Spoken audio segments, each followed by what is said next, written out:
अल्लामा कारी सैयद अब्बास हुसैन जारचवी सन 1824 ईस्वी में सरजमीन दिल्ली पर पैदा हुए। आपके वालिद अल्लामा जाफर अली रिजवी का शुमार अपने वक्त के अजीम हुफ्फाज, कारियान और उलमा में होता था। आपकी इब्तदाई तालीम और बचपन दिल्ली में गुजरा। दिल्ली उस वक्त एक इल्मी मरकज था जहाँ मुख्तलिफ मकातिब फ़िक्र के उलमा मौजूद थे। उसी फ़ज़ा में आपके वालिद भी दिल्ली में वजीफ़े तदरीस अंजाम दे रहे थे और मौसूफ ने अपने वालिद की निगरानी में इब्तदाई तालीम और इल्मी तरबियत पाई। आप आलिम होने के साथ साथ बेहतरीन कारी और हाफिज़ कुरान भी थे।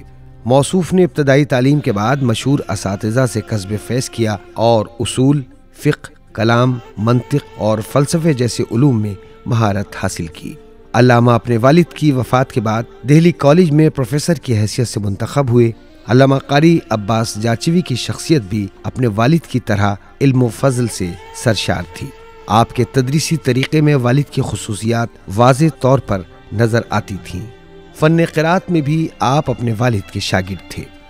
मौसूफ का फ़न क़िराअत का यह आलम था कि एक अंग्रेज़ सയ്याह कॉलेज में आया तो उसने प्रिंसिपल से कहा कि कॉलेज में कोई कारी भी है। तो प्रिंसिपल ने कहा कि कारी तो ऐसा है जो हिंदुस्तान में लाजवाब है। उस सയ്याह ने आपसे मुलाकात की, कुछ अरबी अल्फाज के मखारिज दरियाफ्त किए तो आपने बता दिए।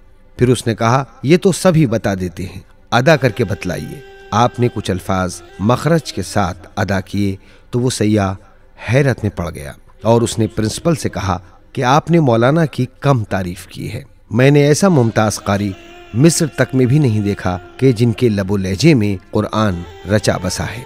सन 1857 ईस्वी में हिंदुस्तान में बरतानवी हुक्काम के खिलाफ जंगे आज़ादी में दिल्ली में सियासी और समाजी फ़ज़ा में गैर मामूली तनाव कायम हुआ तो आपने उस माहौल को महसूस करते हुए दिल्ली छोड़कर हैदराबाद जाने का फैसला किया। हैदराबाद में आप कुछ वक्त तक मुकीम रहे और उसी दौरान आपको सर सालार जंग सुल्तान ने शमसुल उलमा के खिताब से नवाजा। हैदराबाद में आपकी सर सैयद अहमद खां से मुलाकात हुई। वो वहाँ अलीगढ़ मुस्लिम यूनिवर्सिटी के लिए चंदा जमा करने गए हुए थे। सर सैयद अहमद खां ने मौलाना अब्बास हुसैन जारचवी से दरख्वास्त की कि वो माली मदद के लिए उनके साथ चलें ताकि मुस्लिम यूनिवर्सिटी की तरक्की में मदद मिल सके। मौलाना अब्बास हुसैन ने जवाब दिया, हमें लोगों की तरक्की के लिए काम करना चाहिए, मैं इस राह में आपके साथ हूँ। इसके बाद सर सैयद अहमद खां ने कारी अब्बास हुसैन जारचवी को अलीगढ़ मुस्लिम यूनिवर्सिटी में तदरीस की दावत दी। इस तरह आप सन 1876 ईस्वी में अलीगढ़ मुस्लिम यूनिवर्सिटी में तदरीस के लिए पहुंचे। यहाँ आपने तलबा को इस्लामी फ़िक़्ह की गहराइयों से आशना किया।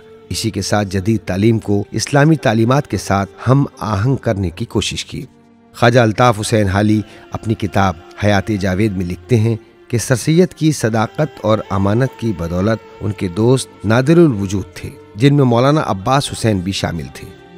मौलाना अब्बास हुसैन जिंदगी भर सर सैयद के वफादार रहे। शिबली नुमानी भी उनके रफ़क़ा में थे और उनके दरमियान कोई भी तारुफ नहीं था। मौलाना अब्बास हुसैन का इल्मी मकाम सिर्फ तदरीस तक महदूद नहीं था, बल्कि आपने सियासत में भी एक मुस्बत किरदार अदा किया। आपने अंग्रेजी तालीम को एक गुनाह समझने के रवैये के खिलाफ आवाज़ उठाई और उसके मुखालिफिन को अपनी बातों से कायल करने की कोशिश की। सर सैयद अहमद खां ने अलीगढ़ में अंग्रेजी तालीम को शुरू किया ताकि मुसलमानों की इल्मी तरक्की के लिए एक नई राह हमवार हो सके। मौलाना अब्बास हुसैन जारचवी ने इसमें उनकी मुकम्मल हिमायत की।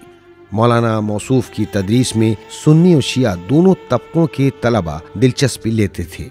उनकी शख्सियत ने तलबा को अपने इल्म से मुतासिर किया और दोनों मकातिब फ़िक्र के तलबा उनसे बहुत मुतासिर थे।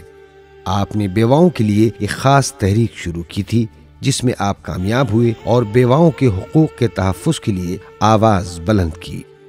मौलाना अब्बास हुसैन ने अपनी ज़िंदगी में मुतअद्दिद इल्मी आसार छोड़े, जिनमें से कुछ अहम किताबें इस तरह हैं: अल फ़राइदुल बहिया, हिदायतुस सलात, निकाह बेवगान, अल मतीन, इज़ालतुल ओहाम, कशकुल अब्बासी और हुसाम अब्बासी वगैरह।